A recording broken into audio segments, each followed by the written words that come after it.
Sup gang, Post-apocalyptic Wasteland, the narrator, the little work eagle. And on the bench today we've got the 71 Oldsmobile 442 from Revell and Toxic Mayhem. We'll be painting these two girls up while I'm building this, and this is going to be an awesome build this time. I love Revell, they're just fantastic to do. The box is a bit different, so everything's underneath today. Okay, look at that body. That is going to get so chopped up. Boom there, boom there, boom there. The roof, I'll cut a hole in the roof. Two diffs, so it's going to be a 4x4. So I'm going to use those two diffs to make it a 4x4. Drive shaft. That's the steering. Springs. Motor parts. Nice big motor for it. Ooh, two different kinds of transmissions, but you know, manual because, yeah. Firewall, radiator, part of the radiator parts, battery, glass, but we won't be using glass. Center console, dashboard, pedals, we're using those. More engine parts. It's truly got an awesome engine setup in this. Wheel parts. Everything in this kit is just so nice. Pipes. I might use those pipes to make a cage. Interiors. They're fantastic looking stuff. I won't be using these wheels, but the chrome, and I'll be de-chroming that. Oh, look at that. That's going to look super cool. And I've got these from Uncle Timu. These are going all over it. And radioactive decals. I don't know what I'm going to do with those. They're just going to decal set. Tires, which I don't want. So there you go. Okay, gang, let's get into it. Okay, folks, let's do some chopping. And try not to chop the top of your fingers off when you're doing this. I've done that a number of times. Natural red paint. Now watch in amazement as a grown adult tries relentlessly to destroy a little kiddie's toy. Little Timmy ain't getting that for Christmas. And now to put down some cheap black primer. And here's a tip. If you're using cheap spray cans, run them under hot water for 2 minutes. That way, when you spray them, the paint will come out thinner and you'll get a better paint job as a result. Welcome to prime time, bitch. Here are some cheap bull bars that are made out of sprues and styrene. It's a really, really easy thing to make. Anyone can do it with a bit of imagination. Okay, now onto the Zenithal priming of the two little ladies here. First, I prime in black, then I shoot a beige down on it on a 45-degree angle, and then do white straight down on top. And because I'm using enamels, it's best to make sure that those figures have cured properly. Otherwise, you'll just end up with a huge mess. And we don't want that, folks, because that's yucky. On to putting down a dark brown coat for our first rust coat layer. Followed afterwards with an oranger coat.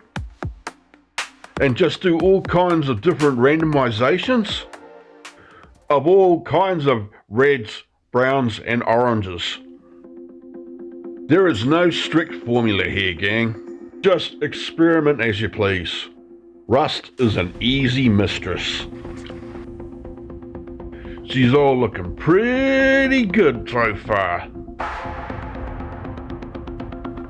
And now let's crack on open the cheap dollar store red, because I'm a cheap bastard, and crack on open the cheap dollar store green, because I'm still a cheap bastard.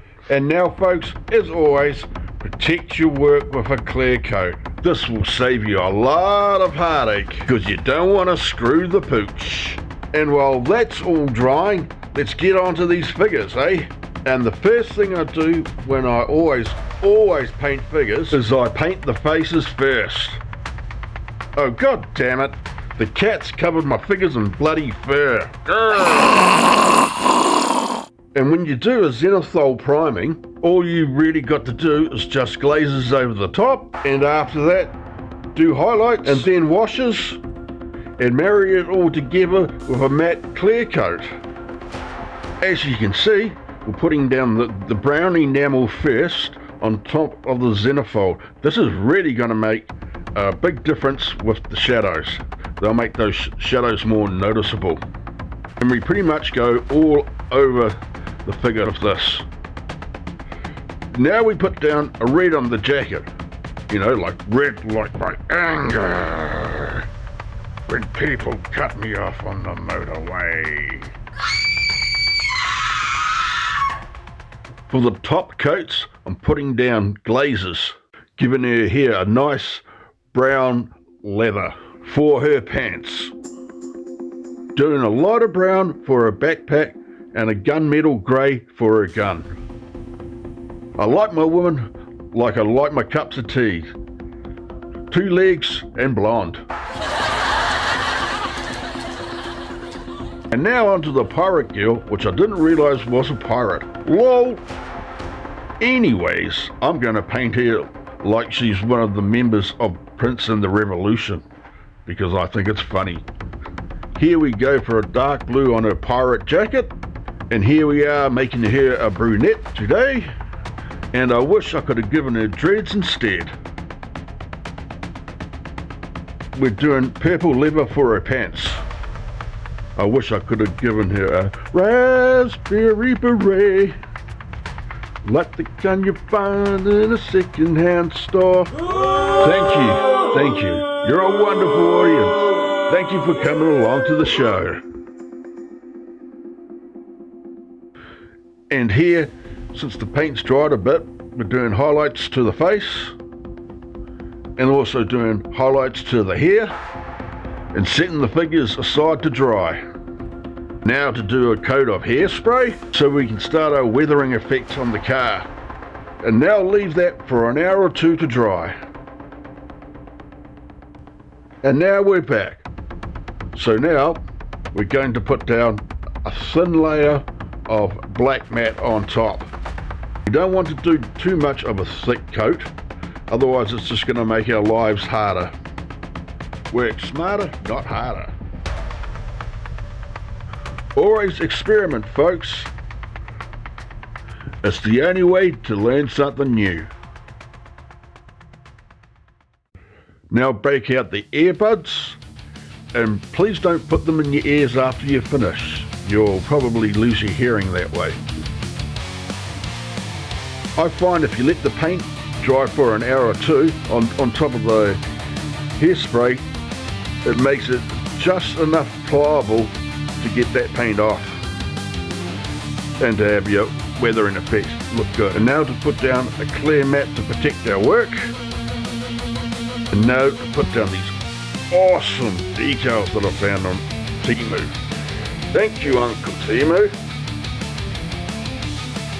As you can see on top, I put a Lewis gun, and I'm also going to chuck on a really awesome flamethrower on the back, which I'm going to show you in the talky part. I also forgot to mention that this is going to be a 2-parter because I just ran out of time. So it's going to be a 2-parter. Okay, Dad, this is going to be a 2-parter because, oh man, I've just like run myself down with so much modelling that I just wasn't able to get it all done. Still got to do like the engine bay. There's a lot to do on this. Still need to do the engine and fix the engine up. Got the gills. Gills are looking good. But yeah, it's going to be a 2-parter. Loving it so far. I might get the mechanic in to have a look. Okay, see you in the soup. See you in the slideshow.